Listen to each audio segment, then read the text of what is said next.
Pyramid One World Radio Network. You can call in and talk to our hosts by dialing 60547257666, then dial the access code 60860, hash, and you're ready to be part of a worldwide movement to educate everyone listening to these shows. Let's begin dialing.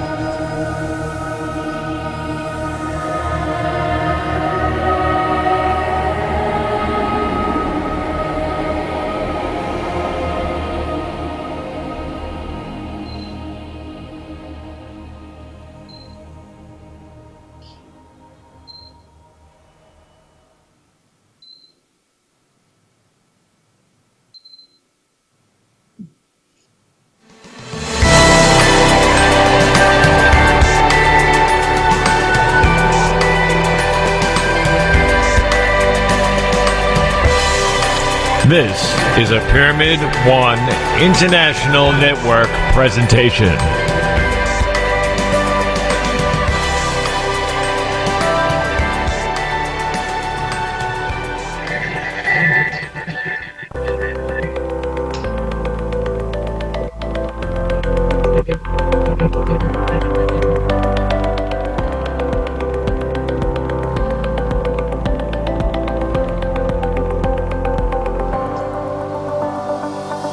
Hi, and welcome to Pyramid One Radio.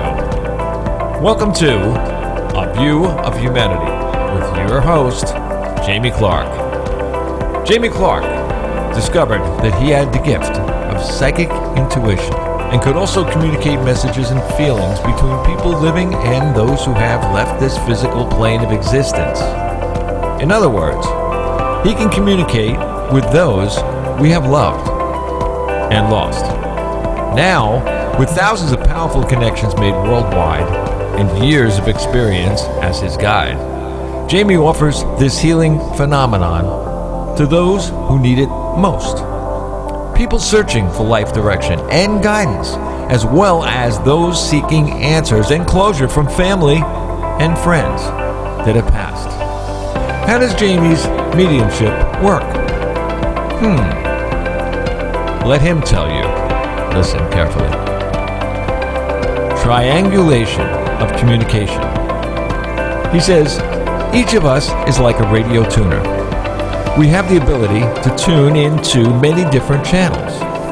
Before I read someone, I tune into our loved one's channel and send out an invitation of communication with you. Our souls are like fingerprints in a way that each of us is unique. Our loved ones know our soul print. And by our invitation and their realization, they now create a triangle of communication. Jamie says, Jamie to them to you, and you to Jamie. They know that Jamie is on and are receptive and will sometimes come early to understand Jamie's rules and regulations and how most effectively to communicate. Now that we are all on the same channel, let's work together as a team. Let me introduce to you, to the world, to the universe, Mr. Jamie Clark.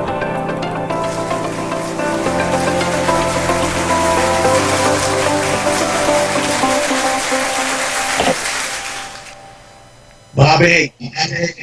The man, the guy. Yeah, baby. Always great, man. Oh. Kellie.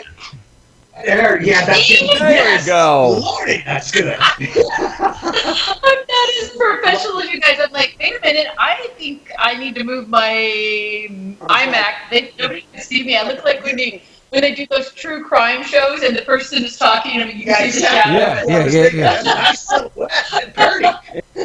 Yep. That was So it. don't mind me moving things around.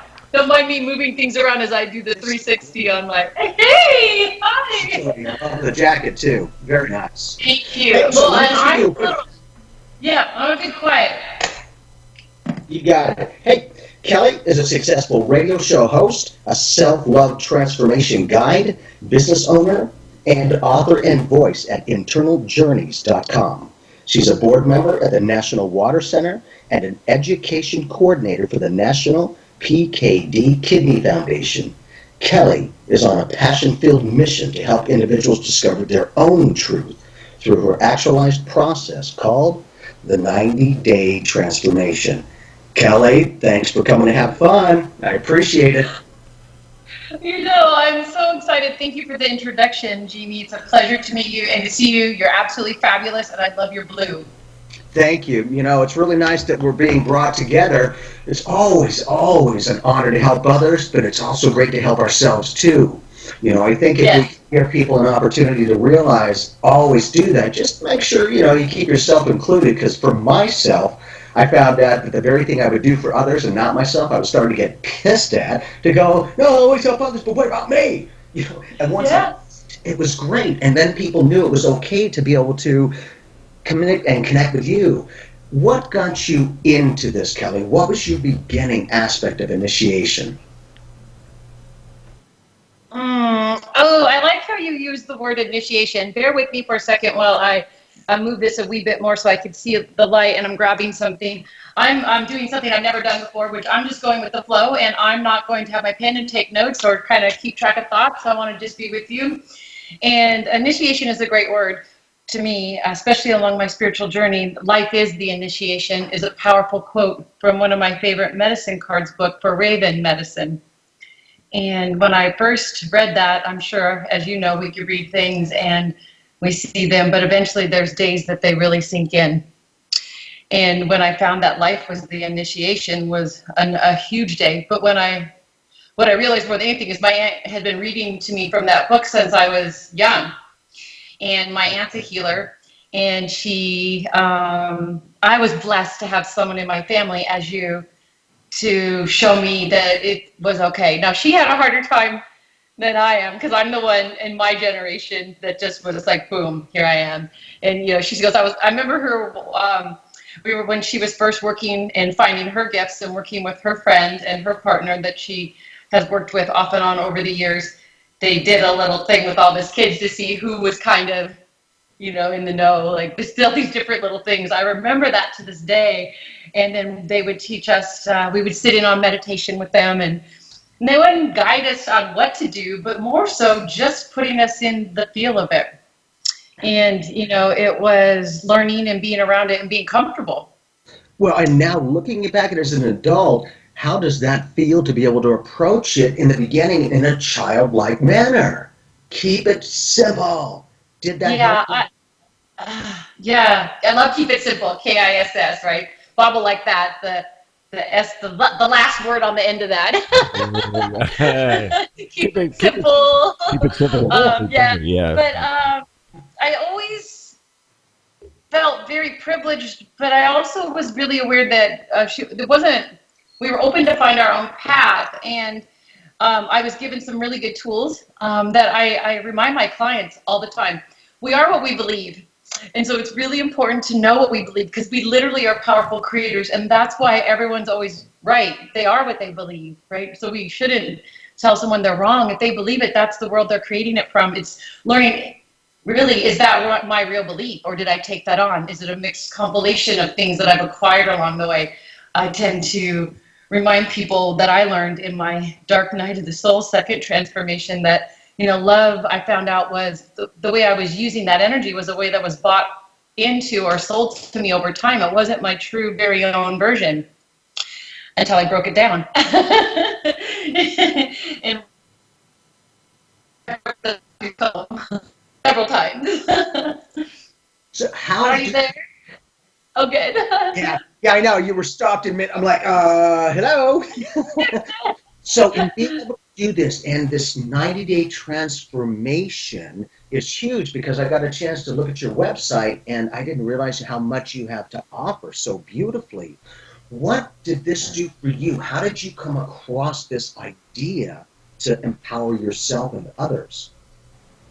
It's a really important question, and it's one that I need to embrace more, like we talked about briefly a moment ago, that we have to embrace who we are and support our gifts and celebrate them, and then start sharing them with others and working with them so we can really feel how wonderful they are.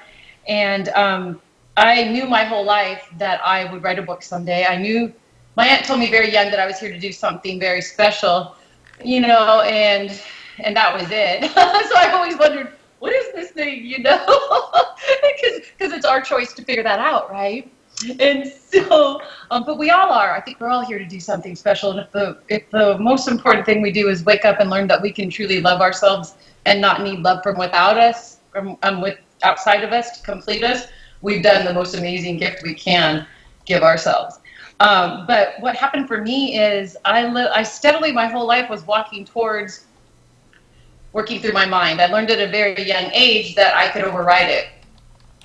I could override, and I tell this story often about my dad tickling me, because you know how dads like to tickle their kids, and you get them all wound up, and the kids are like, stop it. And I remember I remember telling my dad, I'm not going to, I remember telling my dad that, I said, Dad, stop. He's like, nope. And he was teasing, but he said no. And I said, well, next time I'm just going to decide not to be ticklish. And I remember him going, good luck with that. And I thought, I am, right? Bob will laugh at that. I am. Mm-hmm. And the next time that happened, I did it. I overrode the emotion. And I thought, oh, wow, there's something there. What was your dad's reaction? He was impressed. Yeah, because I said, see, I told you. Come again? The power of the body and mind. You consciously made a choice to neutralize the sensation with that action and created a whole new paradigm. Yes, and I did. Huh? That's powerful. That's fabulous. I did that, and I was in elementary school. So it was really one of those things where that happened, it tucked in. I knew I could use it. No matter where we are, we still have our growing up journey to do. And it's so interesting that it's very distracting. And so that was pocketed in my memory bank. And but you know, transformations later, and I'll get back to how that started.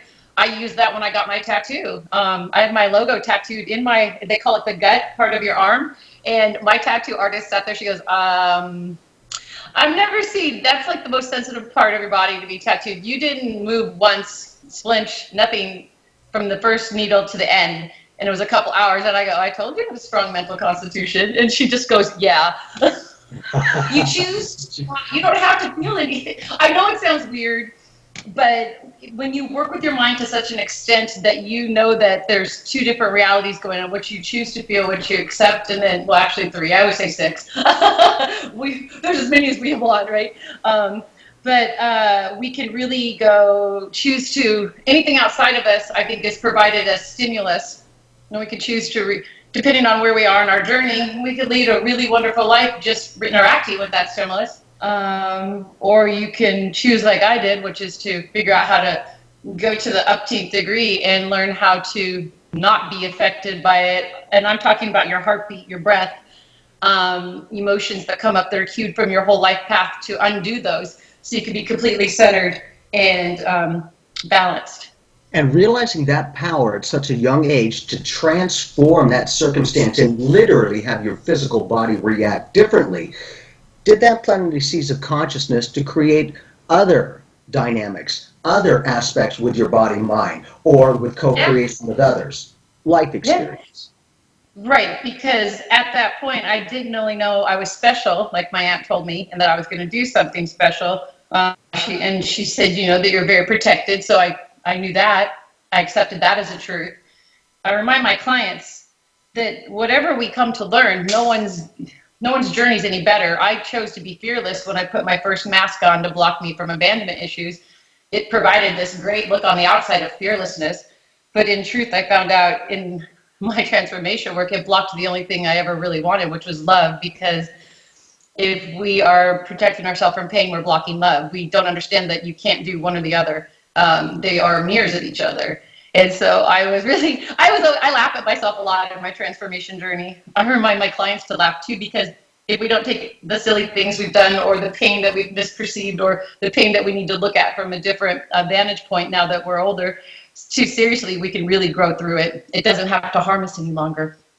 Well, in a big dynamic, kind of like you're saying, for myself as well, and doing this my whole life, I in assisting other people's and myself, I've gone back to my own past so much to go, oh yeah, I remember that one. I've lost a lot of the emotional, and it's become more empowering because I'm not carrying that load back with me. It was a dynamic where we try to lift that load and yet we carry it. I kind of like this. If I were to hold this for about 10 minutes, you think I could do about an hour? What about 12 hours? What about 24 hours? And most of us will hold on to the very thing that we can let go, but because we're trying to hold on to it so much, it wears you out and tires you out. And then the body-mind connection kind of slices. Did you have any realizations about that to take your own? Because with that kind of a reaction, that's huge. For myself, I've got that body-mind connection too. I playfully say, hey, I'm not going to be the healthiest person in the cemetery. I love my cake, my ice creams, all of that, and I eat it all, and I still look decent. That kind of that reminds me of something completely different. I don't always talk about all the things that I believe and know to be true, because sometimes it can be very too much too fast for people who are at the beginning. And we get to choose what we believe and perceive.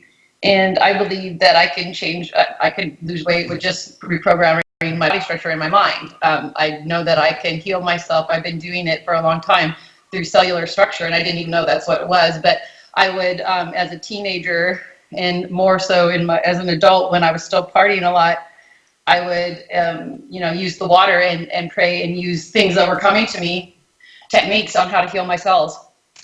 And so, everyone goes, you look great for all the partying you did. I'll be 50 in June, right? I remember them days a little bit. I worked on it really hard. Hey, what did you say about that? Yeah, what did you say? Yeah, exactly. What's really cool, though, is Bob's playfully doing that. I have seen so many more people in 60s, 70s, and 80 years of wisdom. Back then, that was the old school going, you know what, you one of them. And nowadays, they're like, that psychic medium stuff? I'm kind of liking it. I'm feeling all psychic-like. And I'll train them, and they're amazing. They blow themselves away. And I think you, like myself, Kelly, is we needed to do it our whole lives to go, I don't know, this is just first nature to the essence of my being, not second nature. And it's so natural, it's supernatural. Did you put... I like how you say it's sonar. I'm sorry, I overrode you. I didn't hear your question. When you said it's sonar, I thought, ooh, I like that. Oh, yeah. What's funny is I didn't say that. That's your own creation, baby. I'm going to go with that one. It's sonar. Look, you're talking to yourself. That's the beautiful aspect, because I see that so much where people will graciously communicate and they create their own realization. Go, you just said that. The sonar's you sending that vibe out and getting it. What are you reading? What is that universal flow? How have you gotten the ability to be able to, of course, connect with people and help them heal themselves? Because like I do, we're a good facilitator, but each person heals themselves. Within that empowerment, I started to see, as I was growing up a little bit more, because I used to think it was narcissism. Don't love yourself too much, you take it away.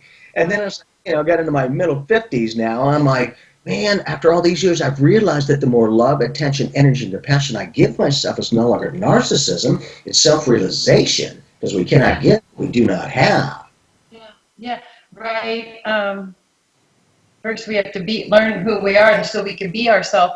It's interesting you bring up narcissism. It's something that classically I've never studied, but I understand it to such an extent. I also believe, I worked for a long time throughout my life knowing that whatever I input is really going to affect me. And so I never look anywhere I don't want to look. And I don't think I have to know everything. I need to know what I'm doing. And so when I was, right before this project started, I've been doing transformation work for 6+ years, but I steadily was hand walking myself to it my whole life, as you know, from the stories we've been sharing.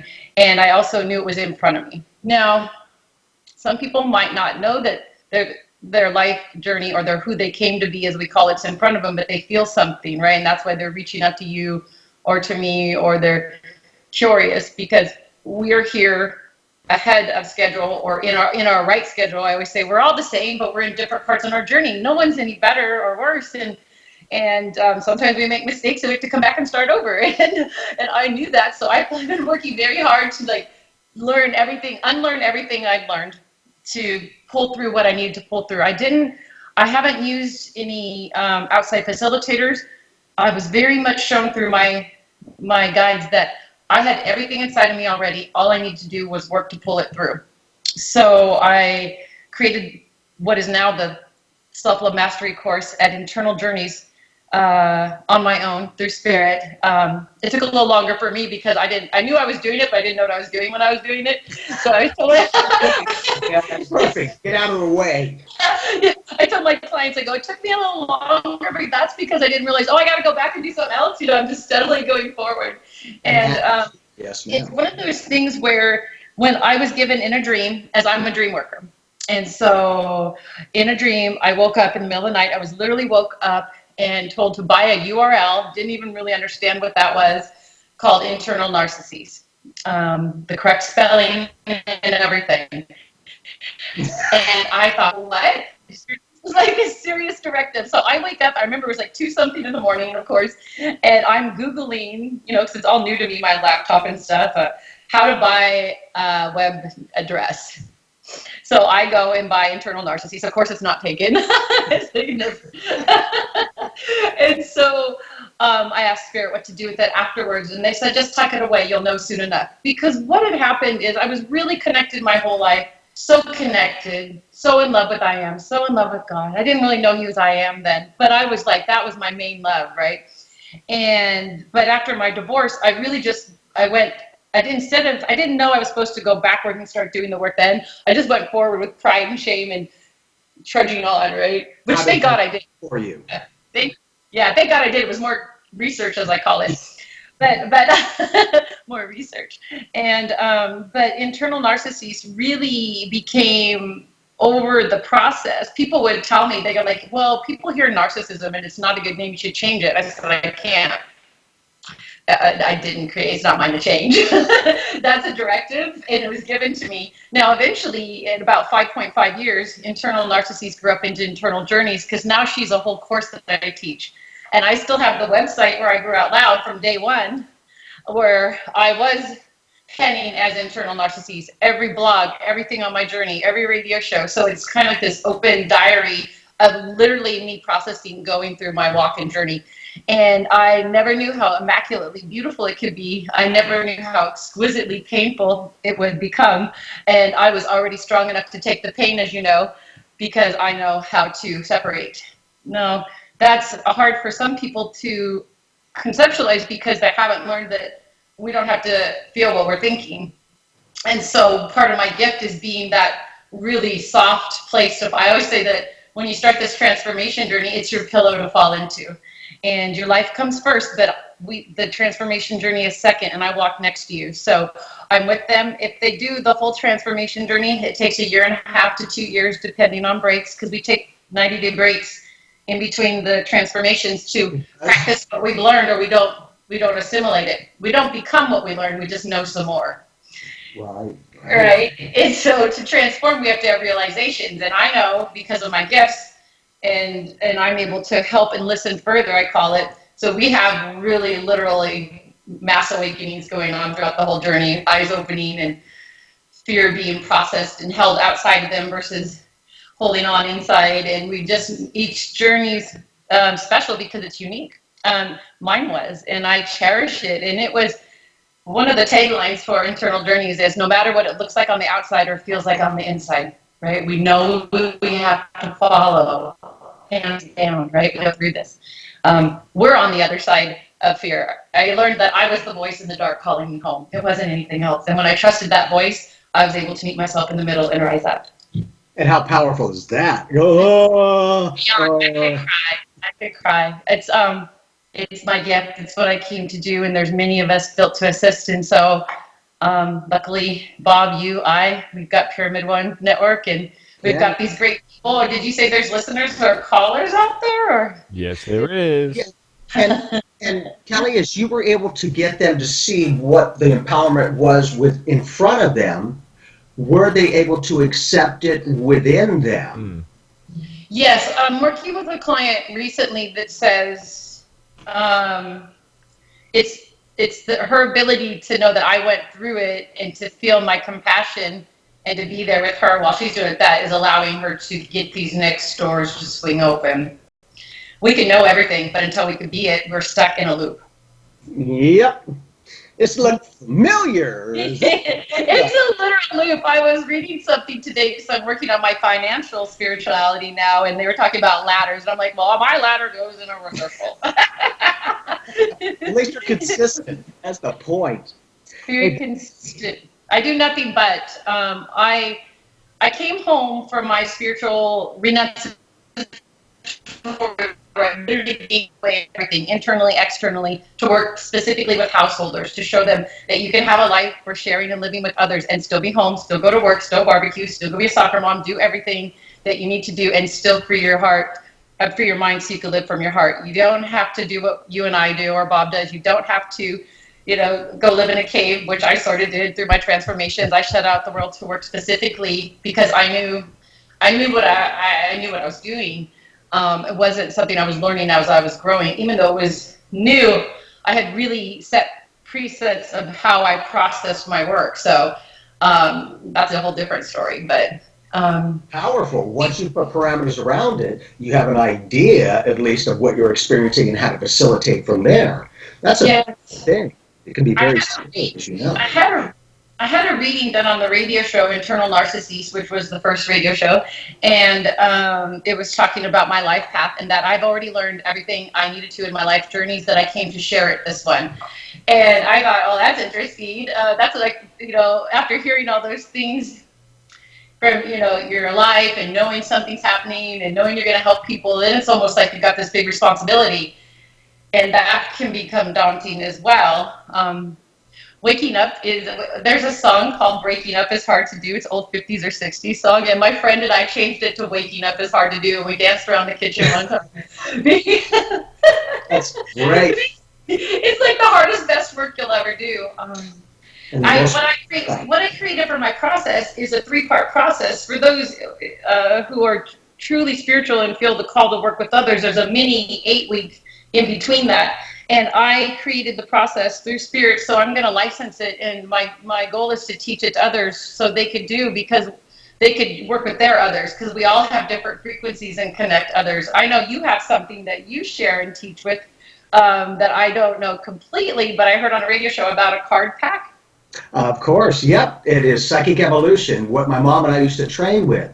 Now, in this, because you bring up an interesting point, Kelly, and that is, as you were able to assist yourself as a young child, have you thought about going into schools for children to give them the enlightened insight? It's a big thing on my heart, but I was also shown why that probably wouldn't happen, because another part of my soul journey thing is you will meet influential people along your path that will assist you along the way. So obviously agreements we've made in our past lives, right? I have had really good mentors in, people, business, and different aspects in arenas, to the top of government down. And they said that you can't go to school and do that because people look at parents look at their children as their own. It's in their own circle, and they want to give them their own value. Right in and kind of stirring up that pot, then we're stirring up a family hierarchy, which is really what we want the parents to do, so then they could teach the children. But what I found was I wasn't going to work with children in schools, because that's just, we're not at that, in evolution, we're not at that point. I mean, that's how they taught children in the past, the ancient past, how to use their thoughts and how to, Socrates, Aristotle. But we don't do that any longer. And I don't even think we do proper psychology in school, or even mentoring for wellness. But so what I was shown, because I worked on myself as an adult to heal my inner child, is that I work with adults. And really, a lot of my adults, I'm still working with children because we're working together under child work, and they are really taking it home and healing families. the biggest gift you could give to yourself, as you know, when we heal ourselves, is we heal our surroundings. And I always say, if one person's doing it in a relationship, it's better than none. Because the one that's not doing it, that's still out there, the other one goes, "Oh, you're so cute, I love you." Right? They're able to sit and calm while the other one's spinning. Let it ripple though, and choose to connect with it. Yes, ma'am. Yeah. And in doing that, have you seen any of your patients, I should say, or have they taken your expertise, done the 90-day transformation, and then gone home and taught their entire family or anyone in the family? Yes, because it's something that we work on continuously. For me, on my spiritual journey, I'm all about real time. Real time is placement and literally about degree of circle around us besides the phone or who we're touching outside, social media, whatnot. But really, I try to remind my clients, all we do every day usually is the same thing. If you're able to finally get outside of yourself, to watch yourself, what you're doing, you're not doing half the things you think you're doing. You're just thinking them. And so when we're able, in the third part of the transformation, because we do a triple flip here on mirror work, when we're outside of ourselves, looking at ourselves, we're like, oh, right? So what we always want to do is come back to real time now, right? If we live in the now, we've won. Words from spirit, and I've tattooed them on my wrist. And so if we can always come back to real time, I believe we're only in the infinity loop and now in co-creation when we are in right now in the second. And that's, as you know, how we create our future. The future only is created by our now. So as much as we're thinking about creating our future while we're doing something else, we're still stuck in that loop. And we think because we're thinking about our future, but we're forgetting that we're in the different placement to make it happen, we just end up looking, if you can get that look, feel like, wow, I just went there every day to the gym, came home, but what did I do, right? We're in that consciousness, the collective conscious, but there's a difference between the higher consciousness and lower consciousness, and then all the little places you can get caught in between. And as you and I know, and Bob know too, there's things out there that would love to keep you distracted so you can't come and break through to your highest good. Mm-hmm. And do you have the ability to stay focused on what you're doing and let the others just be the radiant?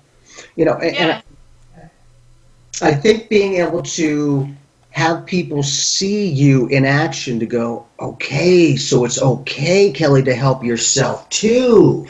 Because I thought you're supposed to help everyone else and not you. Got it. And right. So, it's like, well, if the teacher's going to be able to do that, well, then I'm learning from that, and I love the way that is, because the way that she's putting it or the other person's putting it is, it's the same old information, but in an updated way, different perspective. And sometimes, like I do, I heard that crap 1,000 times, but that's the first time I get it. I'm going to put it to the test, and I'm like, please do, and let me know how it goes. And then they usually get their validation. That's my high, and I'm like a crackhead for spirituality.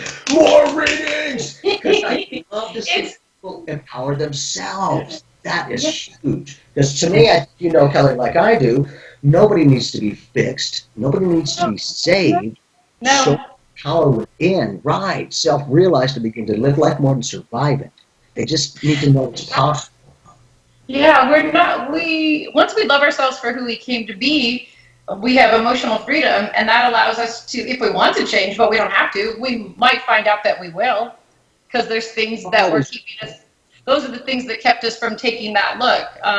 We could all look at the same thing. You could take a classic story of a car accident. I hate to use that, but and you ask 6 different people what happened, and you're going to get 6 different answers. Everyone, as we're in a different reality, processing from our point of reference, which is our collective conscious from each memory we're using to prove that we're here and keep us centered. We talk about that at internal journeys. Like we use memories as proof that we're here, but we don't have to use the ones of the past. If we're co-creating in real time, then we're creating new ones. But we have to let go of the past ones. For a long time, I thought there was something wrong with me. I did grow up in abandonment and divorce, but we're all happy people. Everybody was together doing the best, and we were a big, huge family. So I couldn't understand why I didn't have a lot of memories of my childhood. But then I realized I didn't need them early on. It's just like, I think I was shedding them early without knowing it. Well, it's a little easier once you've attained this to go, oh, now I see why this did or didn't happen. Yeah. It's not No, I always don't easy. feel You're like, bad. yeah, this is pretty great. I have a whole bunch of other theories on that too, but that's just different. That's out there. Perfect. Bob, we got a couple of callers. Kelly, you okay to take a few calls? Oh yeah, definitely. Okie dokie. Hold on. Because also, Kelly has her own show on this network, Conscious Speaks Radio. And it's every Monday, I believe, correct? Yes, it is. Every Monday at 3 p.m. Pacific Standard Time, 6 p.m. Eastern Standard Time. We were trying to put a time together to piggyback off yours. It just didn't work out for us because Bob was trying to get you to go and then me to go, so we'd have that tandem. But, Flavor, though. That's good. Midweek and the beginning of the week. Perfect. yep. It would work. It would work. Okay, hold on a second. Who is on area code 623 on the phone? Who are you and what's your name? Hello? Area code 623 calling you. Hello, McFly. Oh. Apparently they don't want to.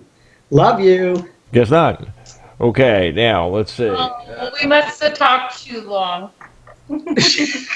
No, they're always so great. And, I think that happens quite a bit is when we have great guests like yourself and there's excellent communication and conversation, they're not always wanting to necessarily speak. They want to tune in, but they don't necessarily want to interact and kind of adjust the flow of it. Yeah, hang on. Yeah. Well, and that brings me back to my transformation work. Who is on? Hold on. Who is on area code 480? 480. Let's see. Hold hearing voices. on. Because there's a fucking line. Yeah. You can hear them. You guys weren't listening. I think this is JK. Oh. Hey. There you go. I was right. Yeah, JK, what's up? Paul. I'm putting my head to the computer to hear him, and it's not going to help me. That's the human part. Hi, JK. How are you doing today? I'm doing good, Kelly. The reason I'm calling in is let everyone know that I'm working with Kellie J. Wright on the transformation journey, and she's been totally awesome, and I'm actually getting someplace with this stuff. Now, are you doing this together as writing a book, or is this your own self-discovery spiritually, combination? How's this working between the two of you?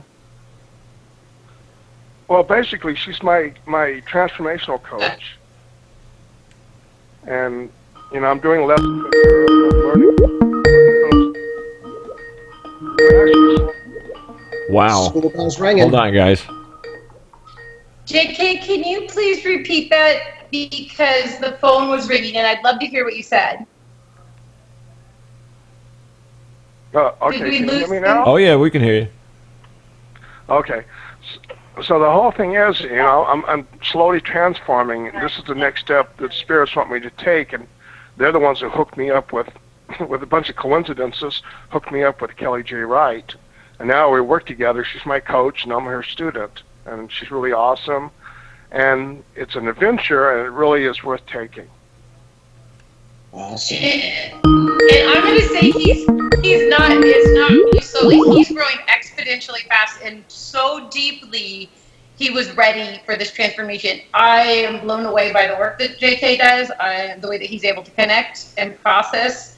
When we're ready, it happens. When we're not ready, it can take a little bit slower, but I work with everyone all along the path. And I am so blessed to work with you, JK, because you have blown my mind. You remind me a lot of my journey, how deep you can go to process and look at pain from different windows and viewpoints, but still know that it's yours and it's okay. And so I just take my hat off to you for the work that you've done. And we've only, we're in the pain series right now, which is where we process the yin and the yang of pain. And we're a close couple more weeks for him to graduate his first 90-day transformation. Awesome. Congratulations. Nice. Hey, JK, with your own self-realization, with your different perspective and your newfound awareness of your own spiritual power, has that helped you get even more creative with your writing? How has this benefited in what capacities of your life? Because this is the book, ladies and gentlemen, you can see that. Perfect. Are you getting other creative ideas? Is it giving you more clarity for particular characters because you're developing yourself as well? Or how is that working for you, JK? Well, it's kind of helping, but I have come up with a couple new characters in a book I'm writing called The Langston Twins Murder Mysteries. But Is that but helping on you a with more personal clarity? level, but the personal level is I'm able to connect better with the universe, and I am getting some inspiration from my spirit guides, and they've been kind of helping me, and it's going really good with me and Kellie. In fact, I just love Kellie, like you, Jamie. I love Kellie to death. You know, I love you guys. Same. All You know, healthy. I think Well, I love you too. Well, there you go. There you go. You know, What I want to I wanted to say throw something about in a little bit. JK's journey Oh well. is very powerful because pain will trap us in our mind, and nobody can know if we don't show them. And we can show them parts of it, but they won't always see all of it. So part of the journey is trusting someone enough to show them your inner, deepest, darkest pain. And when we're able to finally hit that emotional frequency, sometimes it happens sooner than later because we're in a relationship. I tell my clients, we're in a relationship. You're my relationship. I only work with 12 people, so I can keep my eye open for all of you. And it's important to me, I don't let go of your hand until you realize your goals. Everyone creates their own commitment statement for their journey.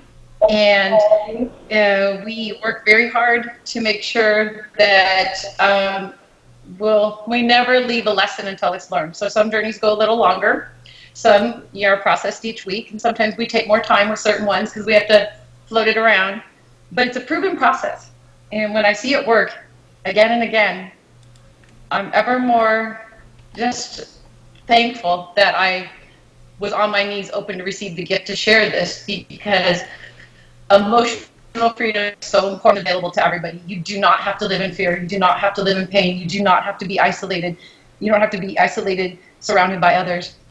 You can create a life of abundance. And once you free yourself from pain, you really do loosen dogma. You loosen drama. You loosen anything that fear and negativity feed on because you no longer harness those energies. So you create a life of joy. and beginning to heal yourself in that way and understand the soulscape around you without too much distraction now, do you find that possibly people wake up to their spiritual intuitive gifts a little bit more effectively? Bob asked me this question before on my radio show, and it's interesting, and you've noted it in this show that I share what I'm going through really openly. So I have people who are connecting to how I share, and I don't think that they would connect to how I shared if they didn't have that kind of nuance of knowing. Everyone that comes to me they're spiritual, and they get it. They're blocked. They're stuck. They've done work. They want to do more work. Someone referred them. They don't know about it, but yet they feel something. So everyone, I think people are just, it's All more common participants are that, muted, like and they you can said, unmute the themselves. second step, All I've been participants. hearing about it for a long time. What is it, right? You know, it's more common that people want to, it's okay to go touch that and go, oh, I want to see what's behind that door. Because I think, as you said earlier, we all have that part of us. We talk about it in the second week of transformation work, our secret twin held mute behind your eyes. It's interesting that everything is just, it's never new. It's just regurgitated a different way or brought through a different way. And everything that I processed, I've never studied Jung. I looked at a quick, I fell in love with two theories by Freud that I use desperately and lovingly in my work because it's repetition theory and Oedipine complex, mother-father issues, it's mother-father work, and repetition, circles, right? So it's like, oh, that makes sense. That I brought that through. It's not new. It's in the collective conscious. I just have a different way that I worked through it. And so when we're able to catch on and look back, I've studied words, history, etymology, religion, all these things, physiology, how the body works, how the mind works, since I was a teenager, poetry, because I wanted to understand people and, how we connect, which is through our connection to spirit or God, however we perceive or call him. So when I can go back, and now my job is to look at something and be able to connect a million dots to show you through the one place you know where to look, that it's all the same, and you trust me, then you have another doorway to maybe go look on your own. We don't know that we can look until we know. And there's a lot of people out there showing people they can look and start to question things now, and that's the... And I think when you can open it up with safety, then it's a little easier too. Not, is there a monster on the other side of the door there? Is it an abyss? Is it because what we don't understand, right, we'll tend to fear, and what we tend to fear, we usually want to crucify. And so, I think it's that kind, that it's the death of the old information, same stuff, just let's update it. It's the practicality of spirituality. And that sounds like that's exactly what you're doing, is giving people an opportunity to give themselves permission to be who they truly are, which is the I am. Yeah, and it's to be love, right? So the first tagline that ever came to me for the project is learning to love ourselves so we could truly love others. Because until we truly love ourselves, we need things from people, and that creates attachments and all these bad feelings and things, because we're not aware that we're supposed to provide that for ourselves. We're not taught that day one. I don't need to. But I also think it's part of the journey. So when we can learn to stop shaming the journey, then we open the door to grow. Literally, we come here to learn all the things that we perceive hurt us, or that did, or that we can't get to, because it does feel like an abyss. My abandonment issues with my father were so deep, right? Mother, father, those are two energies we work on, masculine, feminine. We're so deep that I thought I'd never truly do the work. And I write about it. I said, if you think you're going to die, you won't. I thought I was going to, and I didn't. But you do, in an essence, because what we're doing, and I don't like to use the word killing, but we are, I say, breaking up with those old energy patterns. I talk about this to my clients a lot, and what we're doing is deconstructing the first love language we were taught, and it was taught to us through our caretakers, or mothers or fathers, caretakers, whoever our initial group was and community, and we took on that role however it was given, because that's our first family. It's our mother, our father. We always love our mother, father, no matter what. Father and mothers love their children, no matter what. And so however that love is constructed, that is the underlying baseline frequency of how we love, until we can go in and break up with that frequency and realize that it served its purpose. Now we get to claim our real-time frequency. We will still have pain because we haven't learned that it's okay to love him from the heart versus the mind. And we need the mind when we're growing. Yeah. Big difference. Yeah. Let's take another caller. Oh, yeah. Cool. Who's on area code 206? Hello? Diana. You're Anna? Diana. Hey, Diana, how you doing? I'm good. Hello, how are Diana. you? So what's going on, Diana? Yeah, the show is breaking up a little bit for me, but I've gotten a lot of it, and I really enjoy listening to both of you. How dynamic both of you are. The conversation. I am a student of Kellie's. I went through the first 90-day transformation, the innate journey, the second 90-day transformation, and I'm on a break until I start my third day one. And basically, I guess I just wanted to say what you guys are talking about, I think what's so important about the spiritual work is, yes, we are learning to love ourselves so that we can love another. We are learning to live in the now and to be present, and, that takes practice. And, because we all change every day. Our frequencies change. We're different people every day. But when you can work with a guide that you can trust, they mirror back to you not who you think that you're being, but who you are actually being. And, that is a real gift. And I think, Jamie, you were talking about, like, distractions. Can you learn to live in these spiritual truths without too much distractions? And yes, it takes practice. Even for me today, it took practice. When somebody threw me off, it's like, wow, why are you acting like that? And it just took like 5 or 10 minutes to settle down and go, this has nothing to do with me. This is, I've never walked in this person's shoes. I have no idea where they're coming from, but obviously it makes them feel important. And you just learn to read energies more subtly and be able to come from more of a core of, feeling strong inside yourself, that you can love yourself, you can accept others for whatever frequency they are at, and it's really not about you necessarily at all. Diana, if I may ask, because you've already been through 2 transformations, within those 2, has that brought you to a new place in a way of perceiving your life by blending and understanding each stage of the process as you start to find yourself within life more than lose yourself to it? Has that given you more strength to make solid decisions? I guess I would say that I loved the first 90-day transformation. The innate journey was my absolute favorite because we learn how to love ourselves, how to shine bright. And there are roller coasters along the way. Recently I had gone through breast cancer. I just lost my mom this week. But through all of that, I guess, to answer your question, there are 2 things. There's, the lessons that I've learned to be able to handle the roller coasters in life more gracefully. But then also with my creativity, with my artwork, it's given me permission it's okay to go ahead and be creative and flow with it and be with it. And my art has grown and blossomed. My family doesn't always understand exactly what I'm doing, but it's okay. I've learned to accept that everyone is, on their own path, but at least I'm able to, I don't have to be right.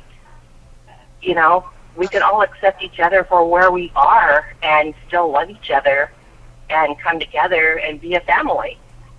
So it's helped me with my family relationships, and it's helped me with my art and creativity, and it's helped me with my work dealing with my clients. Just every life situation just throughout the day, everything that you encounter, people at the grocery store, just helping you to live a more peaceful life and be more in balance. It's so beautiful. I'm gonna cry. I get emotional because that's what it did for me too. It gives us our family back, and I always say if one person does the work, then we are the one that can be there, being that light or beacon in that room that we ejected ourselves from because no one could see us, and we needed them too so desperately. And when you do transformation work, that desperation goes away, and you're just happy to be around, loving the people you love for who they are, and you don't need them to be any other way, and you don't need to be any other way. And there's so much peace and clarity that comes from, like Diana said, at practice. Diana is like, I always call her my star student. Like, she's like to a point where she's like, I've done all this work, but I'm stuck. It's not working. She wasn't sure if she wanted to invest because she's like, I've paid all this money. I've worked with all these people. And Spirit gave me all these different ways and things that I knew we had to work together, and we are, and she gets it. It's a practice. JK's picked up on it too, where I remind everyone, if you use this book, it is more than what it seems. And each blog, each 12 of them, literally walk you through your mind out of darkness into self-love. I process them 1 a week through deep water work meditation, through Spirit, as I walked myself literally out of my mind. So I'll tell people at the beginning that these lead into each other, and it's about halfway through where they're like, oh, it really does. And each one talks about it in the next lesson. And then if you get stuck somewhere, I say, call me, because if you tell me where you're stuck, I'll tell you where you can go back and read. Sounds like you should go read 3. Sounds like you should go read placement again. And then all of a sudden, boom, bam, they're right back in place because we have the tool to practice and be in the now. This book to me is so precious and such a gift. And to see that it's helping other people find peace of mind in real time now is so important. And I've never given up my work. And it's been tough at times because when you don't have people that believe in you, but they love you, when people don't understand, and you know that no matter what it looks like on the outside or feels like on the inside, you have to keep going because you know what it is. And so it's been a 6-year trek, and I've never given up, and I won't. And now that I get to work with others, it's the most beautiful gift to give them a gift that I was able to give myself. Just real quick before we take Christine's verbs, if I can. Diana, yeah, you. But as I flipped it up, with you and the students that you're able to help them empower themselves and create a new neural soul way, yes. Have you seen the power in numbers? Like, as you have, I don't know, maybe thousands of students. Has there been an increase? Has there been any difference? Have you gotten any feedback? Or have you thought about doing a program where you could bring it through everyone else's neural soul way as a whole group or community or whatever we want to refer to it as, to amplify it even more with people around them in their own lives? Yes. And? It took me 3 years to walk my mind through what became all the processes for self-love mastery. And then I had friends start to call and ask me to help them. And I remember the first call I got, and I remember being on the phone and my friend asked me, so I've been following you, I'm seeing what you're doing, I really think that I would like to do a 90-day transformation, and will you guide me? And I said yes. And she knows this because I told her, but I got the phone and I was like, what am I supposed to do? And so I sat down and I talked to Spirit, and it was literally, they would do what you did. And I'm like, oh, I can do that.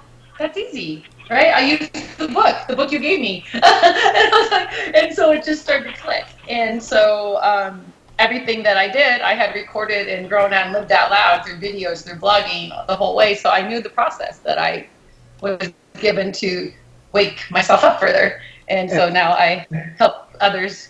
And everyone has their own way of connecting to it. I tell everyone, your journey, this is not a how-to thing, it's a how-you thing. So I have a book that, it's interesting how similar our painting is. It's just attached to different things that we're looking at. And so the premise of how we walk ourselves out is the baseline, but how it attaches personally is different. So, because everyone has their own family system, their own relationship systems, their own way that they connect to think what they chose to come here and learn, but might not know that.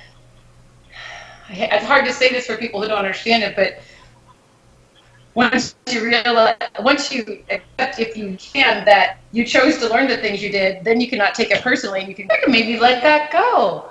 And actually, I'm free now, and I did learn, and that was what I came here to do. So it really has a lot to do with where our spirituality is. What do we believe? And I work with every denomination, so wherever anyone is, I can meet them, because in the end, it's all love. But wherever we are, if we want to keep people where they are, and they get to choose if they want to grow. We get to help them grow by showing them how to love forward, like I did for myself. I tell my clients a lot. I don't share a lot of how far I've gone in my mind all the time, because it wouldn't make sense to a lot of people. It makes sense to me, and it's at some point you can't even reiterate it in this language here, or this code. Not even sonar-wise, I believe. They're just so personal. Sometimes I laugh. I look up the sky and I just start laughing because I get something. I'm like, that's cool. Yay! And I will. But I've learned that, and I've seen that it'll take you out of your mind and into your soul, and to see people come from that empowerment to go, I can do this, because I just needed to watch Kellie do it, because I'm not going to have her be old school. Do as I say, not as I do. It's you Yes, take your own yes. medicine. Yeah. That's why it took a little while too, because it's personal, and I chose very early on to not beat my story up. I chose it. I love my life. What I did was I showed the adjustments, and through words that everyone could connect to, because I'm a writer, and I understand things on different levels. So it was never shaming. I never shamed anyone my whole life, anyways, because I always knew that anything doesn't happen if I'm not there. Like, I had to find my place in it. And so once we could really start, and it takes a while sometimes to turn that around. When I'm working with clients, one of the first things we start practicing is mirror work, and they get to practice with me because I become that mirror, and I tell them, I'm your first moving mirror. I'm going to love you no matter what happens, and I'm not attaching judgment to it. I know how to look at something and not attach a feeling to it or an emotion. I'm not, and when you share with me, I'm going to show you how it could be taken both ways, and that you might see that you are, and that you could choose not to. Like, every action that happens is neutral until we assign an action or feeling to it. And once we learn, like, not feeling the tattoo or turning off our mind when we're getting tickled, that we could choose to allow something to feel us or not, we start to play with that reality. All of us are beautiful, and all of us are smart. No one is dumb. No one is dumb. No one is illiterate. We just haven't been presented the information that we can use to take us to the next level. Every human being is incredibly intelligent and smart. We get lost along the way sometimes, but that's because, I think, on purpose, we came to learn certain things we had to break through. You know, and I think you bring up an interesting point. As I'm listening to you, you're going from a childhood of tickling to an adulthood of life change and all the stuff you've been through. Sounds like, as we perceive good and bad, only holds the value plays upon it. But it sounds like you've been able to heal yourself along the way to get an even bigger perspective of your own life, your connection to the oneness, that the ocean is the droplet, droplet is the ocean, and then being able to let that flow through you. That's that power. And it's not, you just got to find balance. Hey, thanks, Bobby. Yeah, please, let's do another, if you're okay. Kellie, let's do a quick Christine has been very patient in the chat room. Christine. In the chat room, waiting for us, and that she has a question. She says, as an awakened soul in the parent role of children, how to best support the journey of a child who has chosen a journey of destruction? That's so hard for me, because I am able to see through all eyes, and I was a child that chose the journey of destruction, and with a parent who wasn't awakened, but an aunt who was. And so when you are, I believe if you are an awakened soul, you know it's someone's path, but then how do you protect those you love, right? And I think it's through example. I have several of my clients that are single mothers or people that are married with children, and their number one question is, how can I teach this to my children? And I always refer back to, people pick up things through osmosis. The more we love ourselves and don't judge ourselves, the more that we're a mirror that shows it's okay to be yourself. I think destruction, I have a client, I work with some young clients, which is incredible. There's this younger generation wanting to wake up, and they are going through some deep shifts, and it happens quick, so it's very confusing sometimes for them. And I get shared a lot of music that they listen to. And the pain of a childhood that is repressed, the pain is easy to get to if we know how to ask the right questions. So I would say that it's a personal invitation, something I couldn't answer directly over the phone without hearing you. I'm a sound healer. I hear through voice and words. I hear through your breath. I know I can hear things. And so if we were talking and then you shared a story about your child and you, then I would be able to share what's coming through. But I think it's sad. I mean, this was a tough one for me, because I know the path of destruction I chose. I made it through. Some people don't, and I couldn't be me without it. So, and I'm not a mom per se. I don't have my own children, and I think it's the best job I've ever had is to be a mother. And somehow I think the way we reconnect is through ourselves. We have to do our work first, and then provide that safe space, and change. I've been thinking about Christine, you made me think about something I've been thinking about lately, because I'm going to be 50, and I want to be in the now, not just my now, but I want to be a part of this cultural revolution change. The more that we can empower younger children to realize, I tell everybody I can about this. I say, your child is grown by the time they're in 6th grade. They already have their own conversations, their friends, they have their own life. Most parents they're not aware of it because they're working so hard to be a parent. There's so much due to be here to even provide for our family. It's not fair that we can't connect daily and deeply with the people we love the most. And so first thing we have to do is try to figure out how to carve that time out. And if we haven't done it up until now, then we've got to figure out how to do that backwards without looking tricky, right? Like, what's mom up to, right? So it's like this double work. I think once we empower children, they're doing stuff that I never did. And they have access to things that can kill them quicker than anything I ever messed around with. And they also have access to knowledge that makes them feel really smart, but they don't have the street skills. They didn't grow up yet. So that's where moms have to figure out, and dads have to step in and bridge that distance, because they might think they're ahead of us, but the truth is there are some rules about growing up that have to happen for you to be able to use all this knowledge. To just think you have it because you read it and to go out there is dangerous, like Christine said. What I'm hearing is shared groups, figuring out a way to introduce new language, books, to not discredit these things that they're trying to scare us with. Because I think most of the time when we're trying to scare ourselves, we're trying to scare our parents into loving us and seeing us for who we are. And we don't feel seen. And that has nothing, I will testify to this a million times. And after all the work I've done, I'm like, well, that had nothing to do with my parents. It was just my perception. They didn't think half the things I thought they thought. They didn't even have a clue because they were so busy trying to live a life that they were more than just my mom or dad. Like, they're real people with emotions and going through the divorce and struggling and working to try and provide things. And I never realized what my parents gave up just to provide what the home that I had.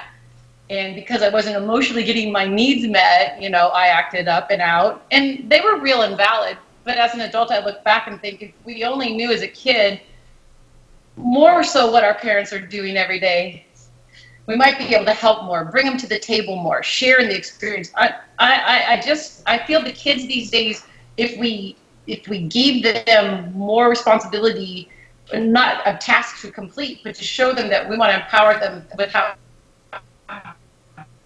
these smart souls that are really ready to bud forward, that could really run this world. I recently thought, let's vote for a young person for president. Like, let's get the shift going, because we need this new energy. But and here's what's coming, to steer someone off a destructive path is to give them the passion to find a beautiful path.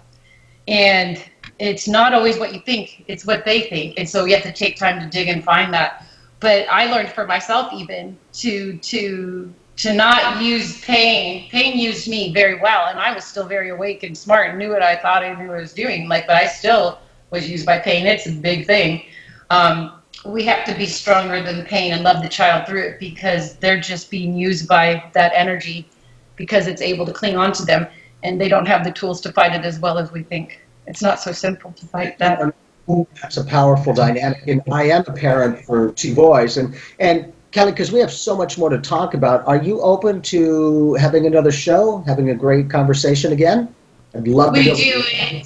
We do have so much about, and I just want to also caveat to Christine, if you're out there, that I have friends of mine that are mothers that have lost their children, and I understand the pain involved to try and connect to a child. So everything that I said was meant with love and respect, and if any of it didn't feel good, I just want to let you know that I'm here and I can discuss that or find, because my truth is, if something doesn't feel good, that's the place where we look to grow through.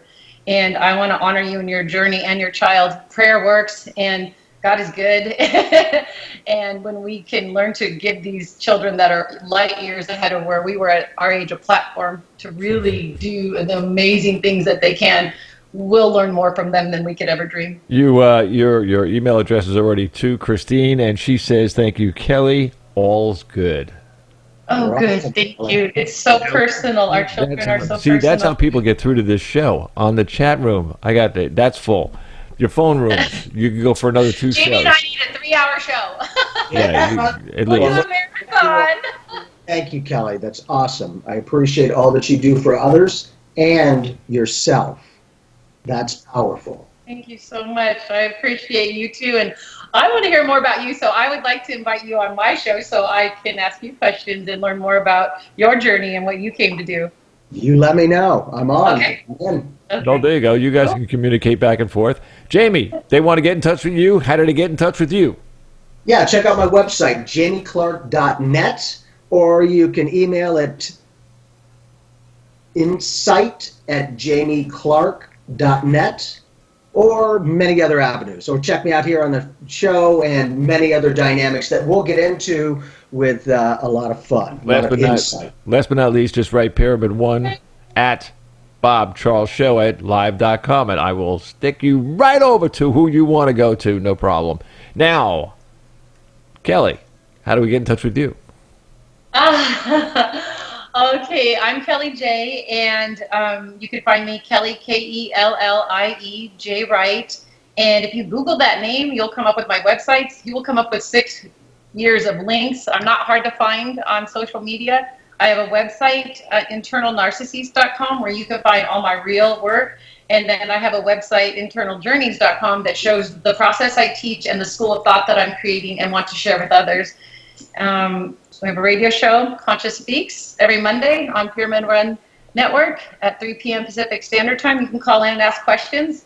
I love interacting with people, and I love sharing personal growth, because it's a birthright, and we all can have a life worth living and loving and sharing with others. We just have to remember that we're worthy of it.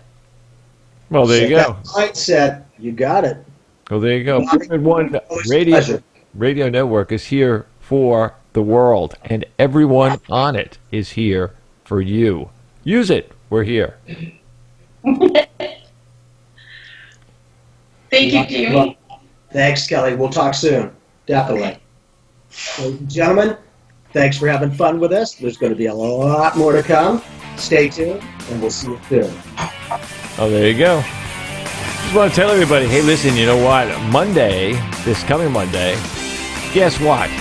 Kelly's going to be right here on Pyramid One Radio. And you never know what could happen. Call in. The number here is 605-472-5765, and the access code is 608060 #. You can do it. Come on, dial that phone. Get into the chat room. You see it work tonight. Hey, we were all there. Everything was going crazy over here. What were you doing? You were sitting there going, oh my goodness, holy mackerel, what am I going to do next? And I was saying, God bless y'all, Bob Charles.